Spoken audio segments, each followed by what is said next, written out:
തിങ്കളാഴ്ച പകൽ നടന്ന സംഭവം പുറത്തറിയുന്നത് രാത്രിയോടെയാണ്. സ്വകാര്യ ആശുപത്രി സ്ഥാപിച്ച CCTV പരിശോധിച്ചപ്പോൾ ഒരാൾ കുഴഞ്ഞു വീഴുന്നത് ദൃശ്യങ്ങളിൽ കണ്ടതോടെ അധികൃതർ സംഭവം പോലീസിൽ അറിയിക്കുകയായിരുന്നു.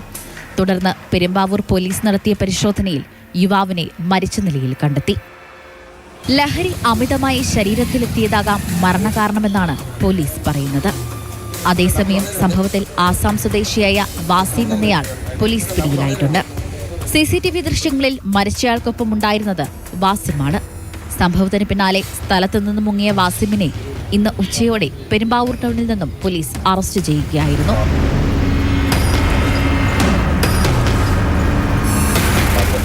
ലഹരി ഉപയോഗിക്കുന്നതിനായി മരിച്ച വ്യക്തി തന്നെ സമീപിക്കുകയായിരുന്നു. ഇയാളെ മുൻ പരിചയമില്ല. ലഹരി ഇഞ്ചക്ട് ചെയ്യുന്നതിനിടയിൽ കുഴഞ്ഞു വീണതോടെ ബോധം പോയെന്ന് കരുതി അവിടെ നിന്ന് മാറിയതാണെന്നുമാണ് വാസിം പോലീസിനോട് പറഞ്ഞത്. ഇയാൾക്കെതിരെ BNS 105 പ്രകാരം കേസെടുത്തു. പ്രതിയെ സംഭവസ്ഥലത്തെത്തിച്ച് നടത്തിയ തെളിവെടുപ്പിൽ കുത്തിവെക്കാൻ ഉപയോഗിച്ച സിറിഞ്ചും ഹെറോയിൻ നിറച്ചിരുന്ന ഡപ്പിയും കണ്ടെടുത്തു. ഇതിനു മുൻപും ആളൊഴിഞ്ഞ പ്രദേശങ്ങളിൽ അമിതമായി ലഹരി ഉപയോഗിച്ച് ഇതര സംസ്ഥാനക്കാർ മരിച്ച സംഭവം പെരുമ്പാവൂരിൽ റിപ്പോർട്ട് ചെയ്തിട്ടുണ്ട്.